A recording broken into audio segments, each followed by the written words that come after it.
Good after. It's still afternoon, right? Well, it's not in the Netherlands. It's 6 in the Netherlands now. So good evening, everybody. It's really late, right? So this is not a heavy talk. It's a bit like the one I did this morning, except more elaborate. There's a slight overlap in it, but that's hard to avoid because all the stories I tell at conferences and other events are basically what I experience myself, right? Working with my own teams and just doing stuff. So this also comes from there. So this talk is actually called 7 Habits of a Mostly Effective Team. And I'll explain the word mostly to you first, because we thought we were quite effective in the way we do things, or quite okay in doing things. And I work for this e-commerce company, and this e-commerce company has a quarterly big sale. And it starts at midnight at some day. I think the next one is in 3 weeks, or 2 weeks even. And that means traditionally my whole team and I would sit together at 12 at midnight figuring out what happens, because traffic just sort of explodes on that day. Even at midnight, you have no idea. It's really weird. And usually stuff breaks down. It always does. For some reason, even though we seem to be quite good at what we're doing, stuff breaks down and you get stuff like this. The funny thing was, during the previous one, I just landed in Montreal to do some talks. And so I had to open up my laptop on the airport because I arrived 15 minutes before midnight in the Netherlands, and I just sat in a bar debugging with my team, stuff like that. So we're not always effective and we're not always successful, but we do our best. And that's where this comes from. So, of course, you recognize the 7 Habits part of the title. I'm actually trying to write a book about this, and then my publisher said, you're probably going to get into trouble because the Covey people will not allow you to do this because it's just normal. It doesn't matter. So, of course, you know this book, right? The 7 Habits of Highly Effective People. Now, good book. The only thing is, software development, and that's where I come from, is not really an individual sport. It's actually a team sport, right? We tend to realize that now. When I started in this industry a very long time ago, I think I made my first money with writing code in 1987. It was very much an individual sport. Actually, most teams weren't bigger than one person, but that's again these days, but with all this AI stuff. But so it got more complex over the years, and it got way more complex over the years, so complex that you cannot handle it on your own anymore. There's no way to know everything there is to know about this industry and about all the techniques and technologies that we tend to use. So yes, it's a team sport. I'll display a bit of the problems that the teams and I that we work on encountered. And most of the pictures, by the way, in the deck are from my own teams or from my travels sometimes. So I'll illustrate some problems that I've had over the past decade. So at some point in time, in 2014, I joined this insurance company. This is their office building as the CTO for this company. And they had a very interesting problem. They had what we call on-premise legacy. They have a mainframe. It's not this one, but it's the same model. And they hadn't been able to patch it for quite some time. Let's say a decade.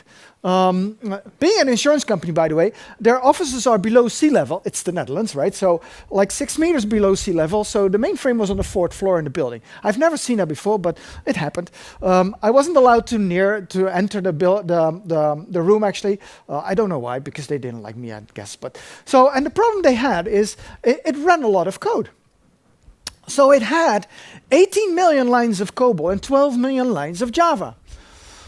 That is a lot, right? So I'm not sure if any of you has more code than this. Well, there probably is companies that do that. My current client does not have anywhere near this size of code. And it's not only, by the way, this is part of the actual code. It's not only that this is COBOL, it's also in Dutch.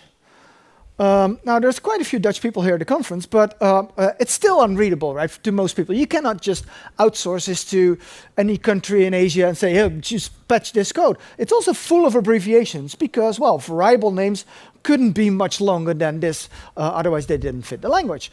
So lots of interesting problems that they had. The biggest problem that they had is that this software was written a long time ago. And it being written a long time ago, the developers of this code were aging and they wanted to retire.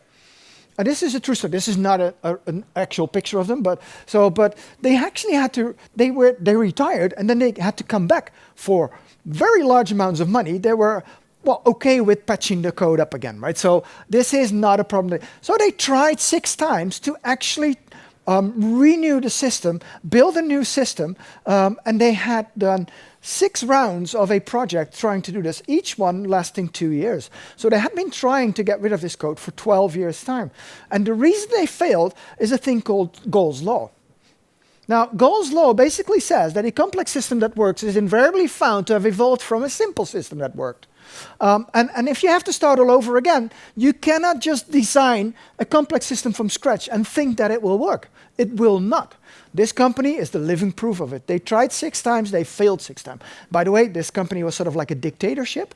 So the CEO of the company actually said, oh, I can do data modeling much better than my 10 analysts. And he did. He wrote the data model himself for the whole system, basically, which was wrong, but nobody dared to tell him. So that was the start of the problems, right? So John Gall says you actually have to start over, well, not do this, but start over with a simple system and start doing it one by one. So in 2014, I said to him, you know what, let's do a microservices architecture. That phrase had been coined like 3 weeks before that, something like that. And I tried to explain to him what it was. I didn't know, of course, but well, fake it until you make it, right? So and he listened to me. He said, "Yeah, well, sounds like a good idea. Go do that." I'm like, "Ooh, now what?" And then, of course, you start off with saying, "Okay, we are going to solve a scalability problem because, well, that's what microservices originally were invented for, right?" And the thing was, we didn't have a scalability issue because we started building the first service, which was the account service to log in. We deployed it on a single JBoss container, single instance, and checked how often we could actually log into the system, 68,000 times per hour. So we didn't have a scalability issue. Still, we continued on microservices. But this is part of the problem, right? The problem is that you have no idea how to get out of this mess. Big legacy systems. It took them, by the way, eventually, it took us 4.5 years to get rid of it. But we did, eventually. Another problem, which is my current problem. So if you see my keynote this morning, these people were already in there because they want to be in my deck. And I said, okay, they pay me, right? So this is the CMO and the CEO of my current client, which is an e-commerce company. Now, they also have an interesting problem. And I call that a platform problem. So they started off 20 years ago with a single deal on a page, and they changed that deal every day. So every day they had a new deal, and they managed the whole thing on an Excel spreadsheet, which is kind of cool if you can do that, right? But they grew and grew, and eventually they got into a situation that, well, they had a website, and they had a mobile app. And when I got there 5.5 years ago, they actually hadn't been able to release either of them in the last 1.5 years. Which is, for an e-commerce company, not a very good thing, right? That means you're sort of outdated, and well, eventually you lose customers over it. And over time, what they had done is they had come up with all sorts of solutions for all sorts of problems, right? They had a product information system, they had an ERP system, a data warehouse, which they built themselves, a CMS system, an Oracle for CRM. So it's different systems that they pull out of open source in different stacks, in different languages, and just squeeze them all together. And depending on which developers they had in the building, they added stuff to specific systems. For some reason, for instance, at some point they had a PHP developer on board who was good at the CMS, and they needed to store user accounts. So they stored 2.3 million user accounts in the CMS, which is not a particularly good place to place user accounts, especially not passwords. So we had to pull that out again. And then they were like, you know what, we're going to do microservices. This is 2018, 2019. They gave them all sorts of weird names because, well, they found a sort of naming scheme where the names of these different things don't collide if you have to speak about them. So the baggage thing, I think, is the shopping cart. Panda was the thing. It was called Panda because it ate Bamboo. Bamboo was the data model of the CMS system. It was called Bamboo for some reason. So they named the service Panda because it eats bamboo. Well, good naming, of course. Nobody knew what it did, but anyway. And then they were like, you know what, we'll put it on every cloud we can think of. So the software ran on GCP, but the backups run on Azure, and the database is somewhere else. And of course, we have a CDN as well. And then, of course, we needed to connect to all sorts of external parties, including marketing data, analytics, GA4, all sorts of payment providers, etc., etc., etc., mail services, whatever you can think of. So what happened over the years is that the data was everywhere. They just had to copy it around and sync it around because there was no other way to do that. So they have every mechanism you can think of for synchronizing data, from enterprise service buses to exporting XML files and putting them into another system, or just CSVs, whatever you can think of that was there. So the data got spread and the syncing got very, very hard. So this is the problem they had. They were totally stuck. Right? They got to this thing what I usually call technical death, meaning they had to spend all their time, all their resources, all the people in the tech team to just keep everything running. They hadn't been able to innovate or modernize anything in a year and a half already. And that means that they were, it was rapidly aging. Now, what happened is that this management team of the company figured out that it was a tech problem, right? And I'm like, when I got there, I thought, this is probably not a tech problem. It's probably something else. They were like, yeah, but we have these big monolithical systems, right? You cannot do monoliths. For some reason, they figured out that you shouldn't do monoliths. Okay, then, yes, we have a whole bunch of legacy. And I mean, the stuff behind me, right? Not me. This is in Amman, by the way. It's a beautiful theater, Roman. And then there's tons and tons of dependencies. This is from another client I had, by the way. This is an interesting chart. Every rectangle in this chart is a system. The biggest one being SAP CRM, which had about 142,000 tables in there. This is a big company in the Netherlands. I'm not allowed to name them, but they drive with trains through the country. No, just, yeah, they do. But doesn't matter. And each interface was an interface between these systems. Every change they made to the landscape took them 3 months. And it had grown over time. It's these kinds of problems that you run into if you're in this industry. We all know that, right? And the thing is, I don't think it's actually a tech problem. I think it's an organizational problem. It's the problem where the CEO goes off to see his friends at the whatever club they have, comes back with what they are doing and thinks they need that themselves as well right now. Or product managers do that, or managers, or CTOs, or CEOs, or CMOs, or whatever CXOs there is. People push on tech, and the tech people, we are polite, right? So what we do is we just give them their way. And we drop everything we were already doing and start doing this new thing. The new thing currently in our company is called guest checkout.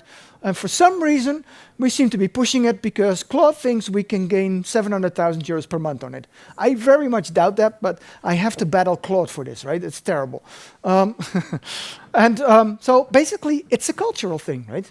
It's a cultural thing, and we had to battle this thing. And by the way, culture is things like this. I found this in a discussion I had on LinkedIn. I do lots of nice discussions on LinkedIn. I'm not so polite on LinkedIn. So there's these people that say, like, allowing less experienced, this was about pull request actually, allowing less experienced devs to receive feedback later is a better approach than pulling senior resources, I think he means computers, away from critical high priority work. Of course, this is a senior software engineer C++ with a suit. I'm a bit suspicious about this thing, right? So I don't know. Anyway, it's a cultural thing. And then you run into this. This is another additional problem. I'll show you very briefly, and then I'll move on to the rest of the talk. So this is called the innovator's dilemma. And the innovator's dilemma says, if you have a product that is new and that's good, and that's a lot of people start using it, you'll grow. And from that, you'll have budget to actually add more stuff to the product. So you do. I worked for this company that invented the smart thermostat 15 years ago, and they added all sorts of stuff on it. It was like an iPad on your wall. And at some point, they were like, yeah, let's add weather information. Good idea. Not a bad idea, actually. And then they were like, yeah, what else should we do? Well, let's add traffic information on it. That's a good idea. Having traffic information displayed in your house on the wall. And you usually drive your house to work, probably, so good idea. Anyway, you get to the point that it doesn't matter what you're doing, nobody will buy, not more people will buy your product. And at that point in time, there's usually competitors that come in with newer technology and with cheaper solutions, and maybe even better business models. So this company, for instance, it got overhauled by Tado and by Google and everybody who got a smart thermostat, and they went bankrupt because they didn't reinvent themselves, what they should have done, right? So all these problems are there. And there's only one thing that you see all the time, is that there's change all the time. And that is pretty much what we are supposed to be gearing up to, is that we need to get good at doing change. If we're not, we're going to be stuck in the innovator's dilemma or any one of these other things. So I'm going to tell you the story about what we did, and we meaning the teams that I've worked with over the past, let's say, 10, maybe 12, 15 years. So short introduction. I did this morning as well. Did everybody see the keynote I did this morning? Or oh, not everybody, so I can make the same jokes. That's good. I don't have other ones, so I have to, right? So this is me. I'm an independent dad. I have 3 kids, grown-ups, by the way, sort of. I speak a bit, I write a bit, and I basically do CTO roles because they allow, CTO roles for smaller companies, that is, because they allow me to still be hands-on, but also mingle into what the strategy thing is for the next 2 years. Currently, I'm doing that for iBOOD.com, which is an e-commerce company, as I explained to you. This is my LinkedIn thing. Well, I'm easy to find, so if you want to connect, please do. To prove to you that I actually write code, and I made this joke before this morning, for which I apologize, I am actually double object-oriented by nature, even though I prefer functional coding. And it gets worse because this is where I live in Amsterdam. I live in the Java street. I actually had the organizer of a big Java conference in the Netherlands. He came over to my street to have some beers. He drank a lot, by the way. Java programmer, I don't know what, and he actually took pictures of the street signs. He really liked it. So good. I do a little bit of open source. This is our open source framework in TypeScript for doing microservices. So what I'm going to tell you is the stuff that worked for us, or maybe it didn't work for us. I'm also going to explain that, but it worked in our context, but it doesn't mean that it also will work in your context. So take away from this deck what you want. I'll point you some nice things that are in this deck, but other than that, if you don't agree with it, that's okay, right? And I'm okay with that. I don't have to be. I don't have to convince people. I don't care anymore. I used to, but I was much stricter in everything back then. So. 7 habits. Well, I wrote down a few, or actually I asked Claude to do that. No, it was GPT, I think. So these are the 7 that we came up with. First of all, you need to learn how to prioritize, because there's always more work than you have time to do for, right? Even with AI, that's still the case. You have to kill complexity. Any of us in tech is drawn to complexity. We like making things more complex than necessary. We all do this, by the way. I think Neil Ford once said, well, developers are drawn to complexity much like moths are to a flame, and often with the same result. So we tend to do this, right? So you need to sort of trim down on it. You need to make sure that you own the work, that the team, the people who do the work, actually feel responsible. And it's not like you are now responsible. No, it's theirs. They own it, right? Or we own it, because I'm part of the team as well. And we have to learn continuously, because that is what you need to do to gear up to change. And we started building this thing called Microteams. So I'm going to tell a little bit about that too, which is an interesting thing that just happened over time, when we just recognized the pattern, well, it's not official actually, we just do it. And making sure that you deliver value continuously. That does not mean every 2 weeks, by the way. So it does not mean that you need sprints. Talked a little bit about this morning, but I don't care about sprints actually. So, and also you need to have fun. Fun, well, it does mean that you need to have a pool table in your office, but it also means you need to have purpose and mastery and stuff like that. So I'm going to do all 7 of them. Briefly, of course, because I don't have the whole day. I actually did this 2 weeks ago in Groningen. That's a city in the Netherlands, that's why it sounds so bad, Groningen. And it took me 4 hours to get through the deck. So I'm not going to do that today. So prioritization. So what's the thing with prioritization? So the thing is, there is always more work than we can handle. We are a comparatively small team because we're not a tech company. We don't have a tech product. We're an e-commerce company. That means that there's 100 people in the company that want us to do stuff. And there's only 13 of us. Meaning there's always more work than we can handle. That means you need to make choices. And the thing is, the business things, we cannot make those choices because we're not the business.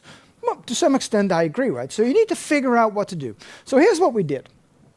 We talked about purpose, about knowing where we belong. And so when I got into the company, I asked the CEO and the COO, which are these two people here, and yes, he's really tall.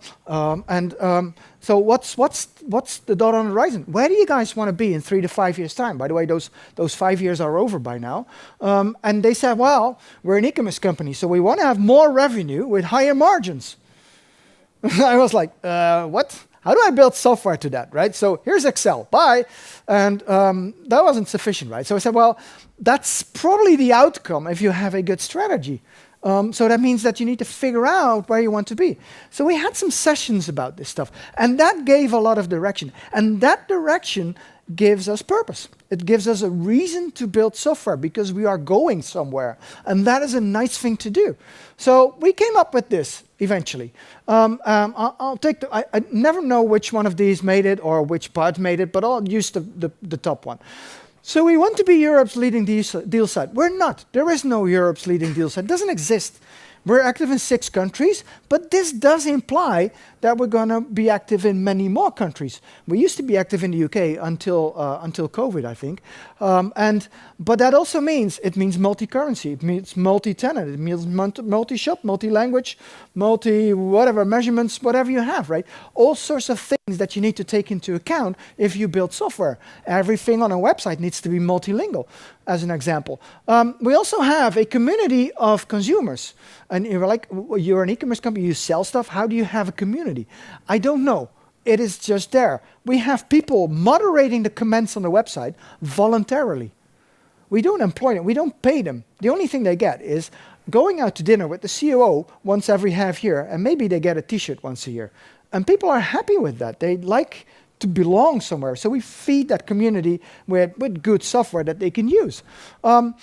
They want to have surprise and attractive deals. That means we have different deals every day. That's a stupid model. It's an interesting model because it's unique, but it also means that a lot of standard stuff, like stuff that marketing tooling, you know, if you're on a website and you get, oh, you might also like this, that's called a recommender. Those are based on large amounts of data. But we don't have the data because our offering changes on a daily basis. So marketing tools have a hard time working with us and we with them. So we need to do stuff ourselves, which is nice and interesting. Also, we want to have A-branded products. A lot of A brands did not want to be on our website in our app because they thought it was too ugly. So part of the strategy over the past 5 years was to renew all that and to make it attractive to brands too. So we're actually now debating with Nike what the actual lookout should be of the page that we present Nike on our website. So we can't sell Nike yet because they don't want to be on our website, which is an interesting challenge, right? So all of these ideas bring challenges to the company. And then the thing is, you need to realize that, yes, as tech, as we are a small department, we're the second biggest department, but still small compared to the rest of the company, that we can only spend our time once. That means we have to spend it really careful. So we figure out how to do this. So we needed to get out of this mess because when I got there, as I explained before, they were totally stuck. And because they were totally stuck, we needed to get out of that. So we said this. We said, you know what, we're going to spend 70% of the time on the tech team on innovating away from where we are now. Meaning doing stuff that helps us reach our strategic goals. And we're going to spend 20% of our time working on extensions or improvements on the existing systems that we have in production. Because people still want that, and that's okay too, right? And 10%, you know, it's just the daily bugs. Stuff coming in, like this morning they said, well, there was one of the offers that we had that didn't have content in French, and we needed French content. How come it's not there? Not our problem, but anyway, we try to solve it for them anyway. Not that I know that my French is good enough, but our AI has good enough French knowledge. So yeah, this is how it works, right? So I'll take you briefly through all 3 of them. So this is the most relevant one. This was the biggest cultural change, I think, in the company. Because before we did this, everybody just went to the tech team and said, can you do this for us? So the tech team was totally overloaded. And even the first interviews I had with them when I got there, people were literally crying. And that's a sad thing, right? So, but not anymore, by the way. They do great work now.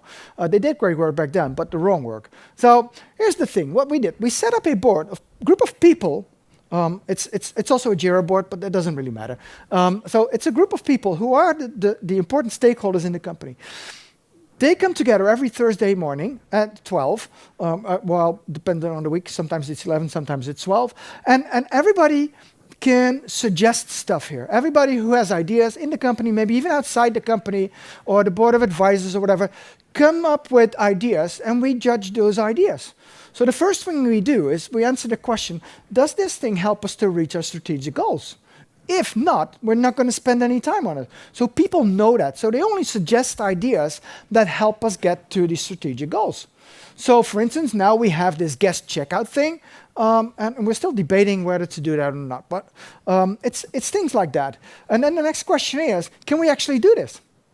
Does this fall within the technologies that we have or can apply or can identify and figure out how to work with? Or is it so far out of our reach that we shouldn't do it?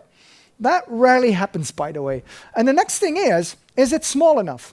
So if an item would take like, let's say 4 months for half of my team, it's not doable because that means there's lots of other stuff that we cannot do at the same time.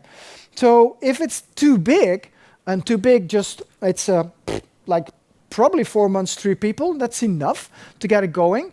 Then we go back to the person proposing the idea and say, well, break it down and come back with the first chunk that actually makes sense. And they do, because otherwise they cannot get their idea through anyway, and we don't work on it. That's an interesting rule, right? And then the next question is this the most important thing that we can spend our time on? If it's not, we shouldn't work on it. We should work on the stuff that is actually the most important thing to do now, or the most urgent thing, right? We recently had to change some of our software because in Poland, we needed to, B2B transactions needed to go through a new government system in Poland that checks numbers and gives you back some idea that you need to put on your invoices. It's things that is urgent because otherwise we cannot do B2B. So it was urgent. Was it important? I don't know. We don't do too much B2B in Poland, but it's urgent. So we start doing that. So it got a priority. And if not, we'll put it on the someday maybe column. This comes from getting things done, right? You revisit that every 3 months and say, oh, let's see what's in there, right? And the truth is, we never do. Except that people in the company don't know that. So they think that their ideas are still being hauled onto, and might pick it up in 3 months' time. The truth is, they're never important enough. Otherwise, they wouldn't be in this column. So it's sort of like a cycle, but it's a bin basically, and we'll put it out every 3 months, stuff like that. So it's good. So this is the visualization of the thing. This is a couple of weeks ago. We already pushed the React Native app. The supplier onboarding is already done. It's stuff like that, right? We needed to connect to Dun and Breadsheet to check suppliers and stuff like that. And it's all this stuff that we take through. And they can be done for different departments, right? See, this is for the finance department, for the logistics people, and the rest is for purchasing and marketing, and so all sorts of different stuff. And we vote on that. And the nice thing is, because all the stakeholders are in this meeting, they can actually have a discussion based on what is most important to the company. They can also go back to their own department and say, well, we don't get our item now because this other item is actually more important. And they can explain that. And that gives a lot of, it helps getting things done. So the second one, I'll explain it a bit faster. It's pretty much the same procedure, just for smaller things on stuff that's already in production. These are items that take like 2 to 5 days, something like that, or maybe less. And we tend to work on it when we want to. So the 20% is like the max 20%. We're not going to spend more on it because otherwise the other work gets in the way. So that's the second thing. And then the third thing is basically it's a Slack channel where people just post stuff, and we solve it occasionally. So if we solve it, we put a check mark in it. If we don't do it, which is also an option, by the way, we'll put a red cross in it, and it moves out of the way. People put all sorts of stuff in there, like also stupid funny stuff like, yeah, there's a like button here on the right side, but it's very lost because it's on its own. And then somebody else says, you know what, I just created a friend button. And now it's not on its own anymore, right? So there's still some fun in it. So number 2, kill the complexity. So This is a running company, right? I cannot just change a running company. That means we need to renovate what we have, and that means during that renovation, we're always open. You cannot just shut down an e-commerce company for a couple of months or a couple of years just because you want to do better. So that meant we had to take very, very, very tiny steps. And actually, when we started building this new microservice landscape that we're building, we needed to take the data, all the data changes into account that happened in the old systems and see if we needed that data too. So we run all sorts of Debezium stuff to make sure that we saw changes in the database and that we triggered those in the new system. We're almost rid of all that stuff. So again, you cannot just start with from scratch with a big system, so you can't do that. And by the way, it gets worse if you look into stuff because Hofstadter's law applies, right? And Hofstadter says it always takes longer than you expect, even when you take into account Hofstadter's law, which is terrible. That is why you can connect to the Cynefin framework. And the Cynefin framework basically says every problem you try to tackle can fall in any of these zones, basically. If you're in the clear zone, that means there is a best practice for your problem. You just execute a best practice, done, right? It's like dishes on the sink, put them in the dishwasher, switch it on, done. In the complicated zone, it's a bit different. There might be some good practices. That means you need to choose, right? If you do identity access management, there's a bunch of stuff you can choose from, and you make a choice based on your requirements, and you implement that, done. That's also pretty much doable. The problem arises when you get to the left side of the diagram. And to be quite honest, most of us will be here. If you're here, you probably wouldn't be at this conference, right? There's nothing to learn because you already know everything there is to know. You are probably trying to solve problems that are here. If you're in the complex zone, that means that there are no good practices to choose from. You need to figure it out for yourself. And this is the hard part of software development. But the truth is, we're mostly in here. And Dave Snowden, the author of the framework, says, well, in chaotic but also complex contexts, searching for the right answers is pointless because they don't exist. You need to figure it out for yourselves. So he says, well, the chaotic domain is nearly always the best place to impel innovation. And that is what you need to do. That's why we're all here, right? We innovate constantly, and we do that really well. The problem is, to invent, you need to experiment. And experimentation is hard because experiments might fail, right? And if you don't allow yourself to fail, you can't solve problems in the complex area because you're afraid to fail, meaning you're treating everything as if it is complicated, which it is not, so you'll fail. And it's quite simple, actually, to explain, even to managers. So experiments mean you do a test, you want to learn something, whether it works or is true, but it can also be false, right? And you need to allow yourself to do that. By the way, if you don't make decisions, you're also doomed. So you need to move anyway. We need to be geared to change all the time, right? That's where we go. So this is the thing I found for it. This is what I do. Actually, a friend of mine texted me this morning. She said, I have a sticker of this on my caravan. We're Dutch, right? We have caravans. We drive them through mostly south of France. But she says, it is to travel purposefully toward an as yet unknown destination. This is sort of like the story of my life. This is what I do. So I take small steps all the time. And to illustrate why you need to take small steps, this is the best thing, right? You cannot make small steps. This is the insurance company trying 6 times to get rid of their big system. They never got away with it, right? So they needed to take smaller steps, and they probably realized that at some point in time. So number 3. So software is complex. We all know that, right? And the person best describing that is Edgar Dijkstra, of course. And he says, the program has to be able to think in terms of conceptual hierarchies much deeper than a single mind ever needed to face before. Right? And I'll show you some of, well, I'll skip this one. This is the company that created the smart thermostat. This was their tech stack. By the way, they also ran the largest VPN in Europe. It had like 4 million devices connected to the VPN through the cloud. It really blows your mind. It also costs a lot of money. That alone cost more money than the money they made from selling this stuff. So they went bankrupt, right? So, but also because, well, they could never maintain this stuff. So what I did, one of the things I did with my team is I said, I want to go back to a single stack. I want to have a single stack where we have everything on that stack. And there's only a few stacks that survive if you do that. We chose TypeScript, meaning our services are written in TypeScript. They run on Node. Our front end is React. Our mobile front end is React Native. Our services and our workers are also written in TypeScript. Everything is TypeScript. Because I have a small team, I cannot afford splitting that up into 2 different stacks. There's a simple reason for that. It's all simple, right?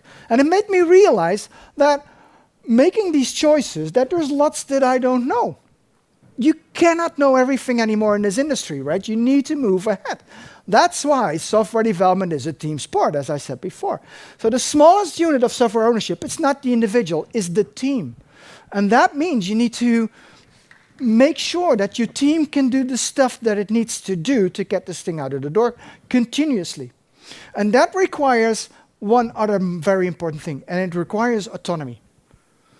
And autonomy, the problem with autonomy, so autonomy being, as a team member, being able to decide how I do things, when I do things, with whom I do things, who I talk to, who I don't talk to, and even as far as I'm concerned, when you work. I don't care if people work at midnight, or one of the guys on my team, he recently became a father, so he started working at night because, well, his baby girl was awake at night, so he sat at his keyboard typing with his baby in his arms. Well, really nice way of working, I guess, but and that's fine, right? If as long as you do the job you need to do, that's fine. The problem was that I needed to teach these people how to be autonomous. And that is really hard, right? You can say to somebody, so I had a developer on my team, she said, well, do you want me to work on the EP system or on the new TypeScript stack? And I'm like, what do you think, Joyce? And she said, well, no, you're the boss. And I'm like, yeah, but it's your work, right? You know much better than I do what's more important, what's more relevant. So you make the choice. And she started doing that. And now she's in a place that she says, oh yeah, well, I'm not going to release this system on Friday because, well, the business hasn't tested it. And the business said, yeah, but we need it really badly. And then she said, well, you should have tested it. Stuff like that, right? People become really aware of what they do and they become really responsible. But that's really hard, right? Because you don't know, I don't know how to tell people how to be more autonomous. If you need to draw an owl, I can tell you at most that, well, you just draw 2 circles and maybe a beak or something, but other than that, you need to figure it out for yourself. You need to learn by doing it. And that's a vital part. And there's one thing I discovered, and I'll show you what I discovered, because this is really nice. This is Alexanderplein in Amsterdam. It's pretty near where I live, and I usually cycle across from here to here, which is not allowed, because you need to go there and there, but yeah, it's Amsterdam, nobody listens to you anyway. And what the city council did at some point in time, they removed the traffic lights. In the Netherlands, that's like cursing, right? Or even worse, you remove the traffic lights, you remove rules from the system. We don't do that in the Netherlands, right? And in other European countries, it's even worse. But they did that, and you know what happened? What do you think happened at this crossroads? I know what happened. What? I know what happened because I read about it. Oh yeah, but it's a real experiment. They really did it. Yeah. And the traffic lights haven't come back. This is a recent picture I took. So what happens is you get to this crossroad and you start looking into the other participants in traffic. You look them in the eye, literally, you look them in the eye, and you're like, oh, what are their intentions and what are my intentions? And you try to read that. And actually, you become quite good at this. Meaning, you know who to give priority and when you can take priority. I'm a cyclist in Amsterdam, I take priority all the time. That's what I do. Except when the other person drives a BMW. Then you give, or drives a tram, even worse, right? They don't brake, they just go ahead. So the thing is, what you do is you make eye contact, and that's pretty similar. If you start taking away rules from your team, what happens? What do you think happens when you do that? They communicate more, right? They start collaborating. This is exactly what happened. And I found this really nice quote. This is D. Hock. He is the founder of Visa, the credit card company, right? And he says this, and this is one of the vital slides in the deck. He says, simple, clear purpose and principles give rise to complex and intelligent behavior. If you are in a complex zone, right? If you are solving problems that you need to get out of the innovator's dilemma, that is what you want. You want intelligent behavior from your people, right? If you give them complex rules and regulations, they give rise to simple and stupid behavior. And then he says this. He says, you need to simplify to amplify. This is such a powerful statement, and I really, truly love this thing, right? So we went on to say, you know what? We're going to solve one single problem every day. And I'm going to show you my team. This is my team. Except this is an old picture because all of us have beards now, except for Joyce and Claudia. But and I'll show you the things we don't do. That's first, right? So we don't do any of this. We don't do Scrum. I haven't been doing Scrum in 15 years, I think. I don't like Scrum particularly because it's immutable. Immutable means you can't change it. And if you can't change it, that's not really solving your complex problems because you're geared to change. That doesn't mean, by the way, that we do Kanban. We don't do Kanban either. By the way, you can't do Kanban anyway. We don't have sprints. We don't need sprints because we deliver to production 50 to 80 times per day. What's the use of having sprints if you go in this speed, right? If you have this short cycles. We don't do retros either because retros are, boring. I've done tons of them. I always find them boring. Every time the same thing happens. Well, Botjan, you should do more of this and this, or less of that and that. And Botjan will say, yeah, I will do that. And the next 2 weeks later, Botjan, you promised to do much more of this. Recognizable? Yeah, except for Botjan, of course, but doesn't matter. It's a name. So we also don't have a Scrum Master. That saves a lot of money. We don't have a PO. That's interesting, because what happens is the people on my team pick up stuff from any of these boards, and of course, being autonomous, they choose themselves what to work on, and they'll go out into the business and talk to the business themselves. That's a very different approach. We don't estimate, well, except for ballpark, everybody's an architect. That means everybody in the team can make choices that affect our architecture within certain guardrails that are very wide, actually, but we all do this. We don't branch. Like, what? You don't branch? No, we don't branch. Why would you branch? So we also do, as a result, we don't do pull requests or code reviews for that matter. And I'm like, oh, you probably have the AI do code reviews. No, because it sucks at it. But we solve stuff that other people are around. If I check in my code, which I did this morning, it might have broken the pipeline. I haven't checked, actually, to be honest. But what will happen is that somebody from my team will see this and will recognize that the code is broken and solve it for me. Because they know I'm doing talks here now, so they'll just pick it up, and they do. And when I open up my code in the evening or next morning, it'll be okay. And they don't blame me for that, because otherwise I'll fire them, right? So, no, just kidding. So this is all the stuff we don't do. So what do? Well, we learn. We try to learn all the time, right? We do stuff like this. We share knowledge all the time with everybody on the team. And nobody's excluded, and everybody's included, basically. So we try to solve that one before. We do stand-up still, and they're usually hybrid, because some of our people work really far away, like the guy on the left in the middle. He works 200 kilometers away, which is basically the farthest point from Amsterdam you can get into the country. Otherwise, you'll be abroad. He lives on the border, basically, literally. So it's a hybrid thing we do, except on Thursdays when everybody comes to the office, then we don't do stand-ups at all. We do event storming if you want to know stuff about processes with the business. And yes, Alberto says you need colored post-its, but we didn't have them. We're e-commerce, right? We don't sell post-its, so we don't have them in colors. But this is a very nice technique to get your processes out. Of course, we do pair programming, but it's not mandatory. Some people like it, some people don't. And the people who don't, that's okay too, right? One of my mobile developers, well, he's also going into web, but he doesn't like doing that. He works on his own, and he does great work. So why would I change that? So it's like voluntarily. People do it. People who sit next to me, I really like doing this. Usually people who sit next to me put on their noise-canceling headphones, and they say to me, don't disrupt me when I'm wearing these headphones. I'm sort of the disruptor in the team, I guess. And we do stuff like mob programming, where we sit together with a group of people. This also happens organically, right? All this stuff is organic. And we have a lean coffee session every Tuesday. I missed it this week because I was here, where we sit together, propose topics that we want to talk about, stuff that we build or we want to know, we want to discuss, and then we vote, and we take turns in showing stuff. Like here, Jeroen, where's Jeroen? Jeroen is here, and he's showing something about our Akamai stuff, which is really cool, by the way. And yes, we do a lot of AI-assisted coding as well. Everybody on my team has these interesting conversations with Claude, like this one. This is mine, actually. I says, well, I want to put square on a button. And he says, well, it's not a button prop, so I'll add it to button props. And I'm like, no, not on the button props. Oh, let me revert that. Square should not be on button props. And then it goes ahead. It's only for pagination buttons. Yes, please put it there. Oh, let me revert button. And it takes so much. I could have done this much faster myself, probably, but it's nice. You get lazy from using AI, right? So it goes on, and eventually you're there. So we went on to go into like spec-driven development, right? So we started writing skills for everything. This is one I wrote recently, how to test UI components in React. And it's pretty cool because it gets better over time, right? And then Claude starts doing this. This is tests we wrote with the skill in it, and they're pretty much okay. They use our own framework for testing stuff, which is much more concise than Jest is.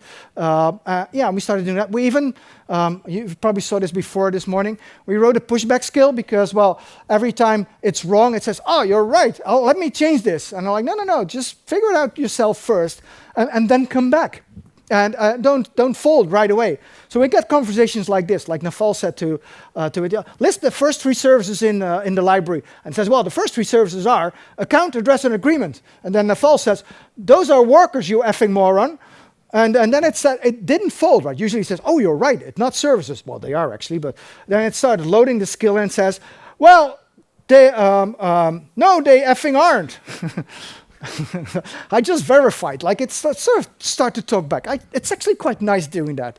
So yes, so we've become product engineers. So that's what we are now. We are building the product, which is our company basically. And that changed perspective. Eugene, you should be careful with your laptop here, dude. It's like falling off. And then we started looking into this.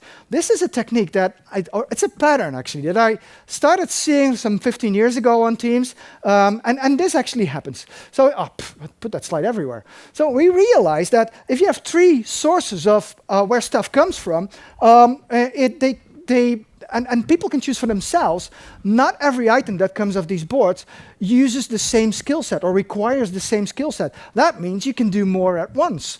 Well, being able to do more at once, that allows people to make choices. So what we figured out is that every time somebody finishes something they were working on, whatever that is, they pick up something new from any of these boards. And they're free to choose for themselves, right? So Joyce on my team, she goes, it's the one with the green, white striped sweater.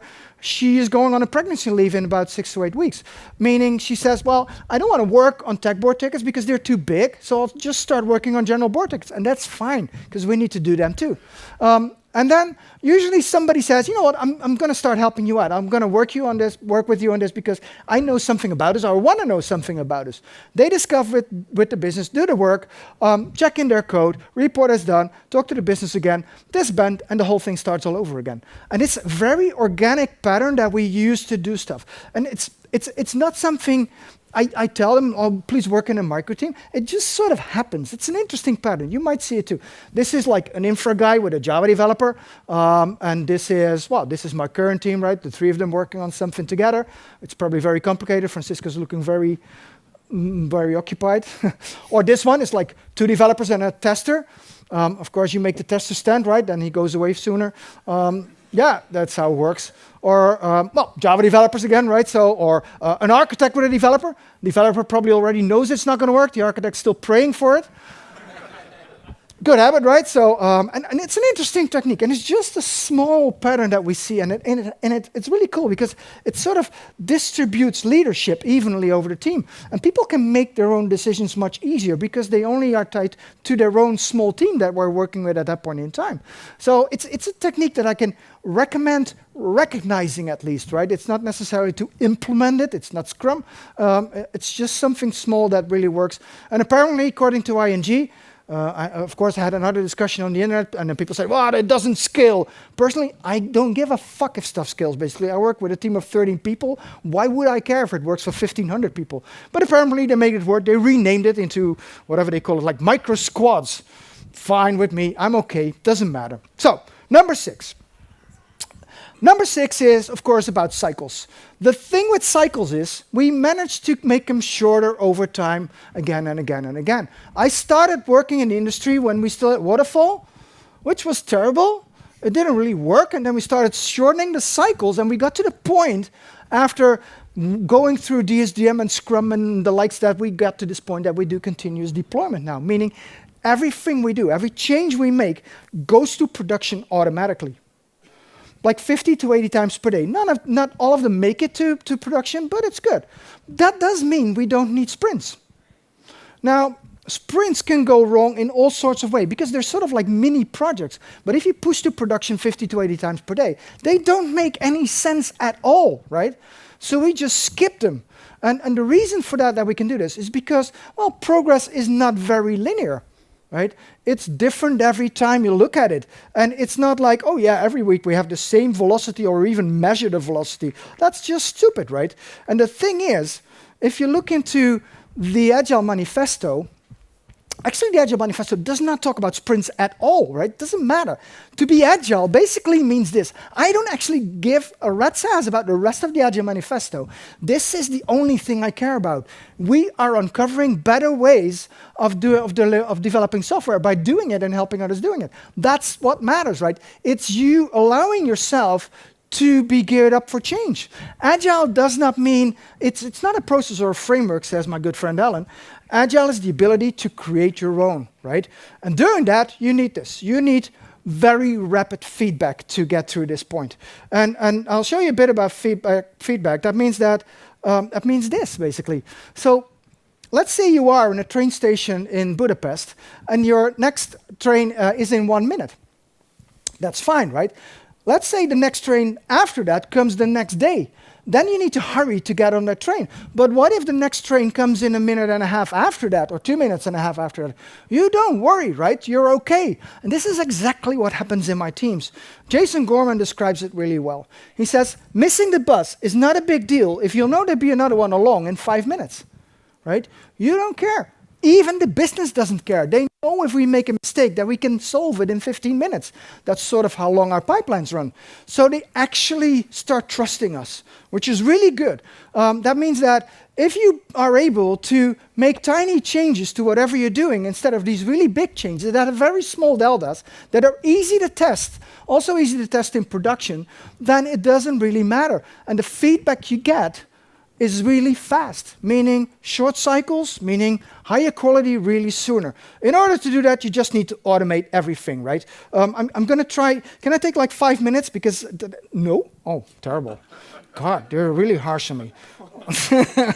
That's good. That's good. You shouldn't do that anyway. So I'll talk a little bit about two things, about having fun. Fun is not just being able to drink beers with your mates, right? That's also cool. Or just going out on whatever these things are, blow cards. I try to film from this stuff. It's basically what Dan Pink describes. It's about three things. It's about having a purpose, knowing where you are going. It's about knowing what you are doing. That's why we share knowledge all the time. And it's about autonomy. These three together make sure that you are enabled to do the work that you need to do, enabled to gear for change, right? So, one thing. This is my mom on the left. This is where we have dinner. I was on a vacation in Italy, and I took back the pictures. And she was looking at the pictures, and she said, why did your dad and I never go to Italy on vacation? And I'm like, well, you went to the same campsite in the south of France for 25 years. And that's good. There's lots of people in this industry that work like that. They come into the office at 9, they leave at 5, and they're pretty happy.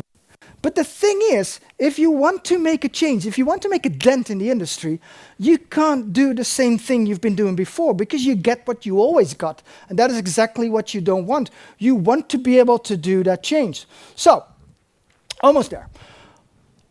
This is where we are. And this has never been different in this industry.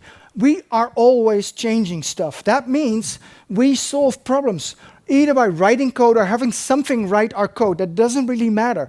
And we solve bigger problems when we get better tools. AI is such a tool, right? It helps us to solve better problems.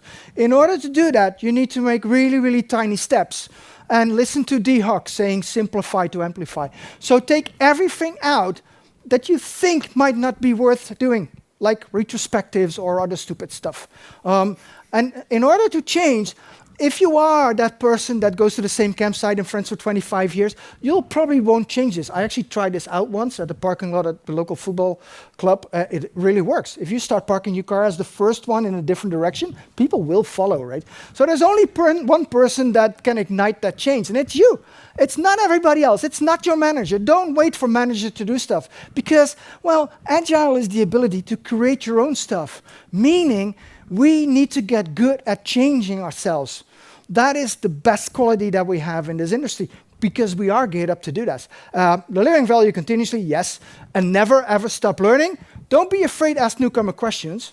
I do that all the time, stupid questions. Never forget to have fun because that's still the most important. And by the way, last thing, if everything else fails, you remove your node modules and you do an npm install. Okay. One last thing.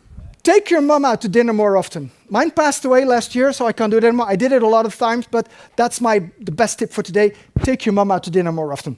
Okay, sorry I'm running a little bit over time. I hope to see you again next year.